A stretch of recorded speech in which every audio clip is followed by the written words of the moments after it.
유튜브로 읽는 박정희 전기 11권 마탄의 사수 아콰일로의 한일관계.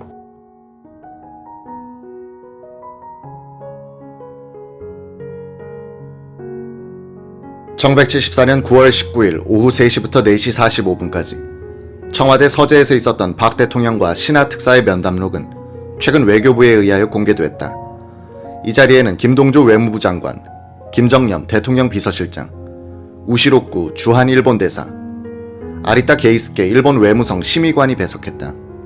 착석하기 전에 신하 특사는 대통령 각하 영부인의 서거에 대해 정중하게 조의를 표했다.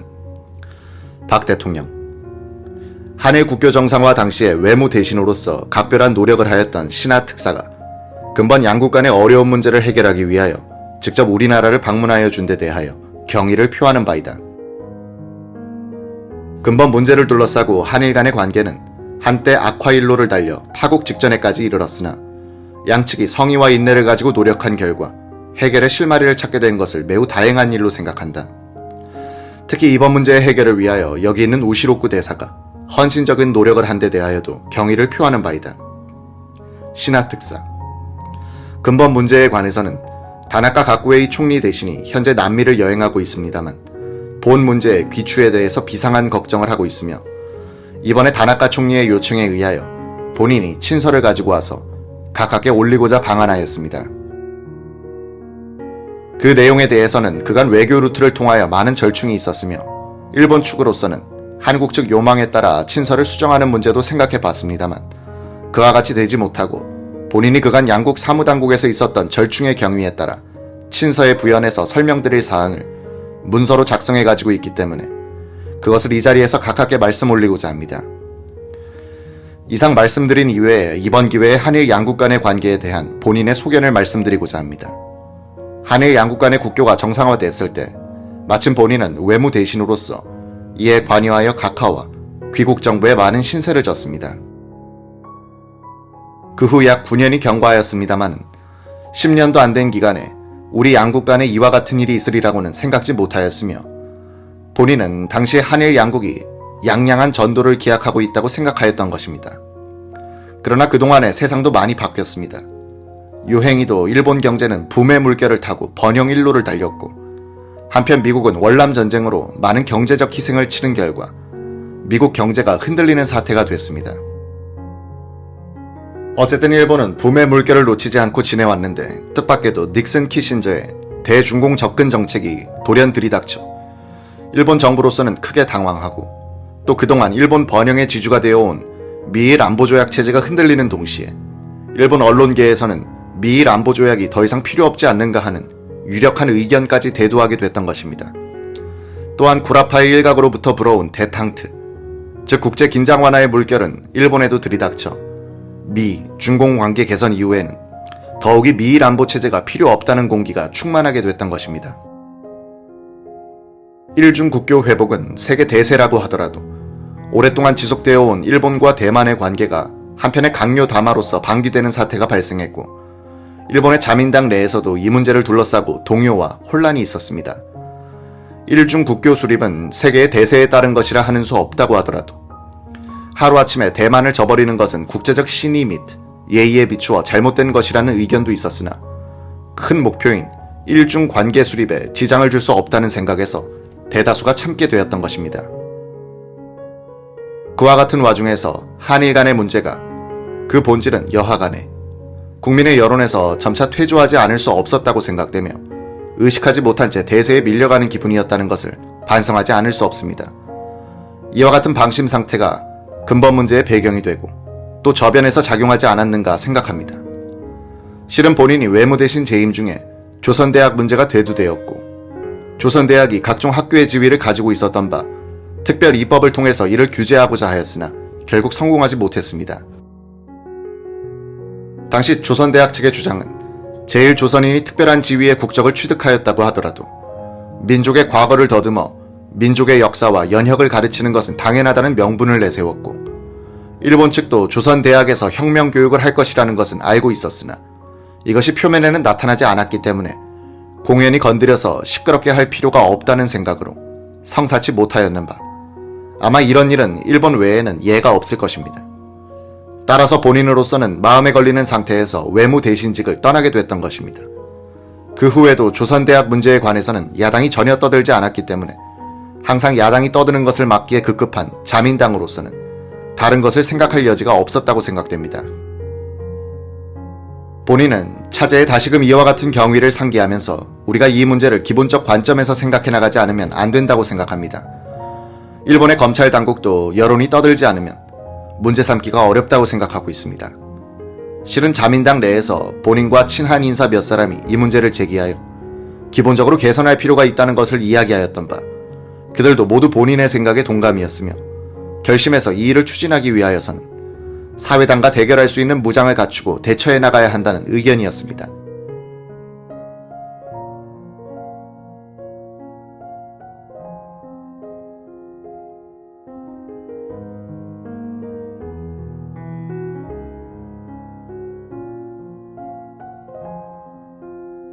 박 대통령. 지금 신하 특사가 말한 대로 신하 특사는 한일 국교 정상화가 우리 두 나라의 장래를 위하여 절대 필요하다는 확신 하에서 국교 정상화를 위하여 노력한 것을 본인이 잘 알고 있으며 10년이 지난 오늘 지난날을 회상하는 신하 특사의 말을 들으니 감개가 깊다. 근본에 8.15 사건에 관하여 한일 양국정부 당국자들이 이 일을 원만히 해결하기 위하여 그간 절충을 벌여왔으며 타결이 지연되었다고 알고 있다. 물론 양측의 실무당국으로서는 상당한 신경을 써서 친서 문구 하나하나를 신중히 절충한 것으로 알고 있는데 실무당국으로서는 당연한 일이나 본인은 친서의 자구, 한두 자가 큰 문제는 아니라고 생각하며 표현 문제보다 근본적인 것은 상대방을 어느 정도 신뢰할 수 있느냐 하는 양국민 사이에 맺어진 신의가 문제라고 생각한다. 8.15 사건 후 일본 정부가 취한 일련의 조치, 그리고 일본 정부의 우리나라에 대한 태도는 이해하기 어려운 점이 허다하다고 하지 않을 수 없다. 나는 그동안 침묵을 지켜왔으나 이번 기회에 몇 가지 점을 분명히 밝히고 넘어가지 않으면 안 되겠다. 과연 일본 정부가 우리를 우방으로 생각하고 있느냐? 만약에 우리를 우방으로 생각한다면 상중에 있는 대통령 가족이나 국민들이 슬픔과 분노에 차 있는 이 시기에 일본 정부의 책임 있는 인사들이 행한 발언은 실로 이해하기 어려운 일이다. 즉, 일본 측에서는 법적, 도의적인 아무런 책임이 없다는 이야기가 나왔는데 이것은 정치, 외교, 법을 떠나서 동양적인 예의상으로도 있을 수 없는 일이다. 어찌하여 도의적인 책임도 없다는 말인가?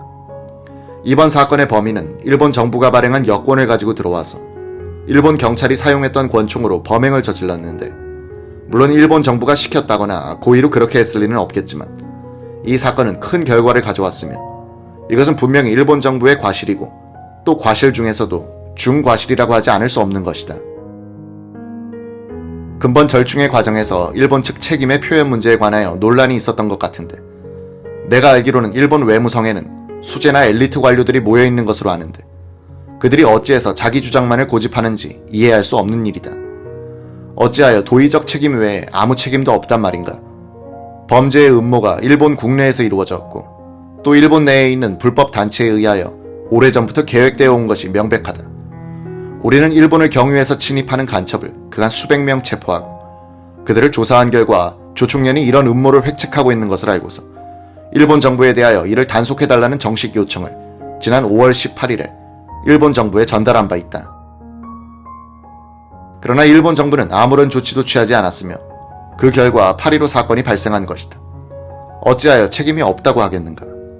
나는 국제법에는 문외한이지만 그러나 타국 영토 내에서 제3국의 헌정 질서를 파괴하려는 행위가 있을 때에는 이를 단속할 의무가 있다는 것이 국제법의 원칙인 것으로 알고 있다.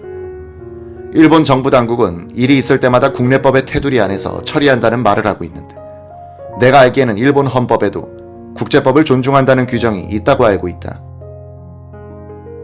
이번 문제에 대해서 일본 측이 야당과의 문제나 여론의 분위기 등에 비추어 법률적 책임이 있다고 명백히 말하지 못하더라도 응분의 책임이 있다는 표현을 당연히 할 수 있지 않겠는가.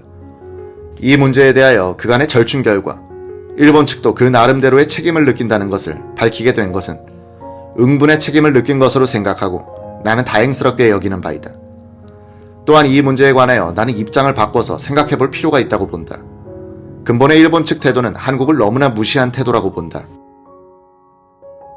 예를 들자면 한국에서 출생하고 성장한 일본 청년이 한국 내의 불법단체의 배후 조종을 받아서 한국 정부가 발행한 여권을 가지고 일본에 건너가 한국 경찰이 분실한 총기로 일본 천황이나 총리 대신을 저격하다가 그 결과로 황후폐하나 총리 부인을 살해했다고 한다면 일본은 한국 정부에 아무런 책임도 없다고 할 수 있을 것인가? 또 바꿔서 예를 들면 일본에서 출생하고 성장한 미국 청년이 미국 정부를 파괴하고 전복하려는 의도하에 일본 정부가 발행한 여권을 가지고 또 일본 관원이 사용하던 무기로서 미국의 포드 대통령을 암살하려다가 요행이 대통령은 난을 면하고 포드 대통령 부인이 살해됐다고 한다면 일본 정부는 미국에 대하여 법적, 도의적으로 아무런 책임이 없다고 할 수 있겠는가? 나는 그렇게 말할 수 없다고 생각한다.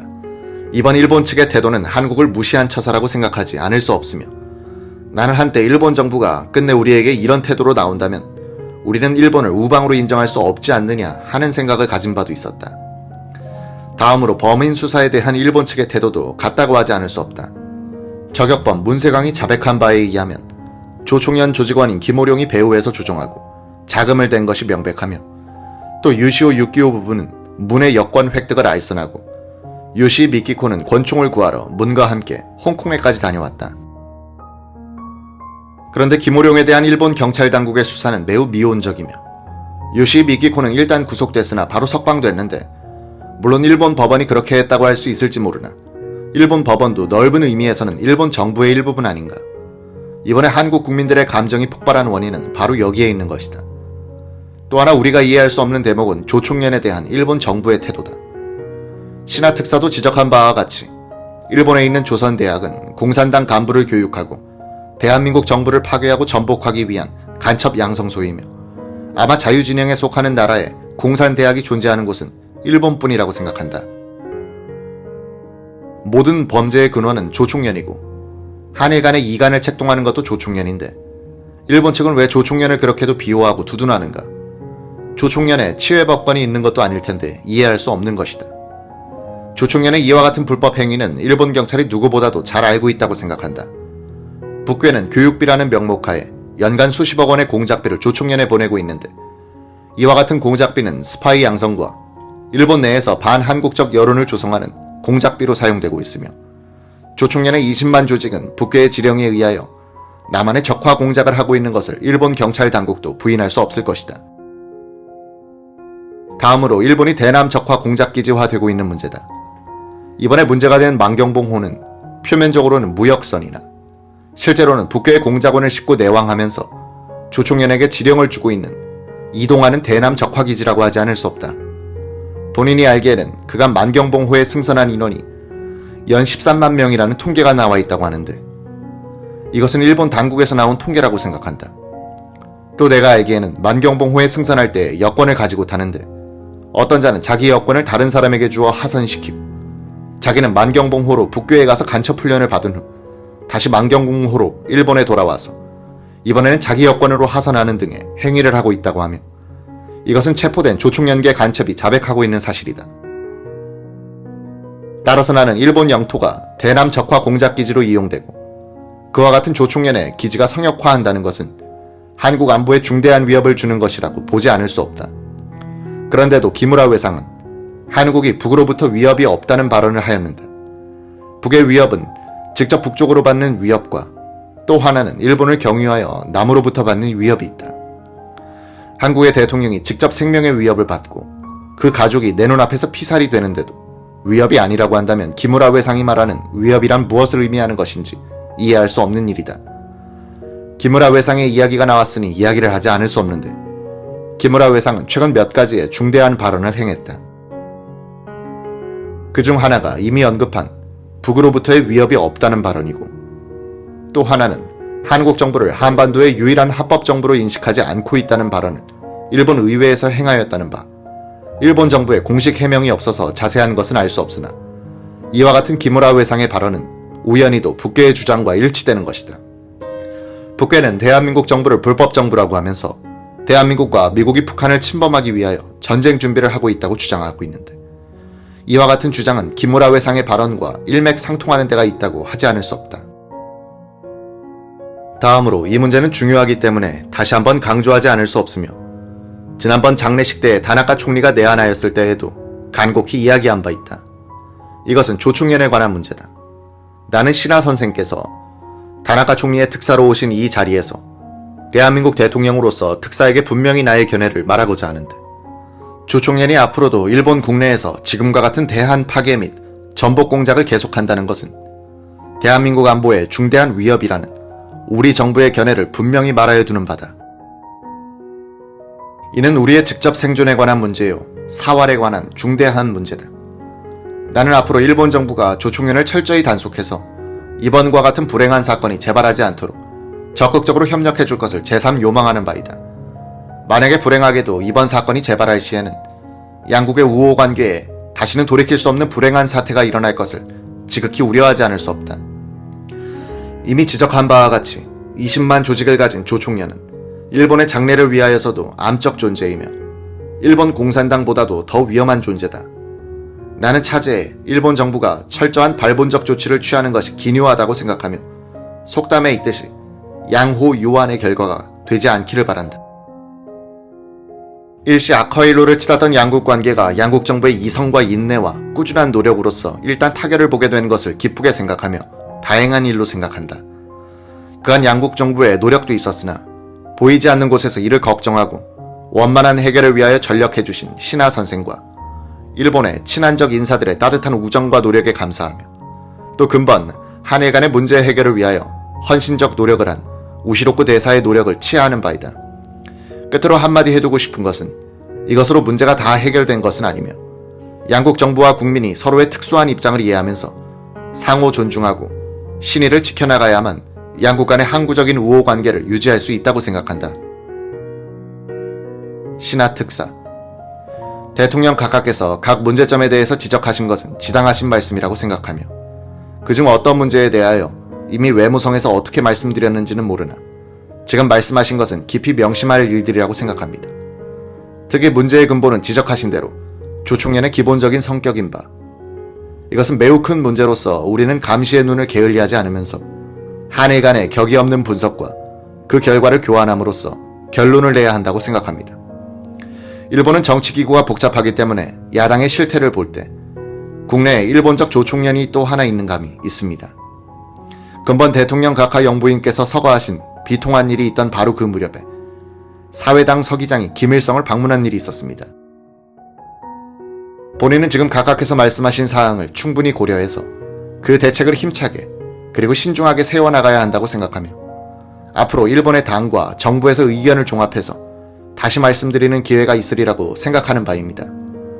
또 일본 내의 수사에 있어서도 미온적인 일이 있어서는 안 된다고 생각됩니다. 기무라 대신이 대한민국 정부가 한반도에 있어서 유일한 정부라고 인식하지 않고 있다는 것은 경솔한 발언으로서 본인이 귀국하면 직접 확인해 보도록 하겠습니다. 박 대통령, 솔직히 말해서 조총련 문제에 관해서는 일본 국내에 정치적으로 어려운 점이 있는 것은 본인도 알고 있으나 일본의 정치적 장래를 위해서는 지금 이 시점에서 좀 무리가 있더라도 결단을 내리지 않으면 안 된다고 생각한다. 신하 특사, 먼저 말씀드린 대로 조선대학 문제에서 저의 노력이 좌절된 일이 있는데 이 문제는 계속 추진하도록 결의를 가지고 해나갈 생각입니다. 박 대통령, 최근의 사례를 보면 일본의 자민당 정부가 자유진영의 일환으로서 끝까지 남을 결의가 있는지를 의심하지 않을 수 없으나 최후까지 자유진영의 일원으로 남을 결의가 있다면 지금 단을 내리지 않으면 어렵다고 생각한다. 야당이나 신문이 떠든다고 내버려두면 점점 더 기세를 올릴 것이다. 이에 대한 자민당 수뇌부의 생각은 어떤가? 신하 특사, 아까 말씀드린 조선대학은 각종 학교가 아닌 특별한 제도로 바꾸기 위해서 법제상의 문제로 제기하여 탄탄하게 규제하지 않으면 문제 해결이 어렵다고 생각합니다. 박 대통령, 일본 정부, 특히 외무성 당국은 조총련을 건드리는 것을 터부시하고 있는 것 같은데 일본의 정치적 장래를 생각할 때 좌경화하더라도 하는 수 없다는 생각이라면 몰라도 그렇지 않다면 결단을 내려야 한다. 김일성의 목표는 확실히 먼저 남한의 적화와 그리고 일본 공산당과 손을 잡고 일본을 적화시키려는 것이다. 신하 특사, 저희들도 그렇게 생각합니다. 건드리지 않으면 말썽이 없다는 격언에 따라 조총련을 종기 다루듯 하는 생각을 하는 사람이 있으나 본인은 단호하게 대처해 나가야 한다고 생각합니다.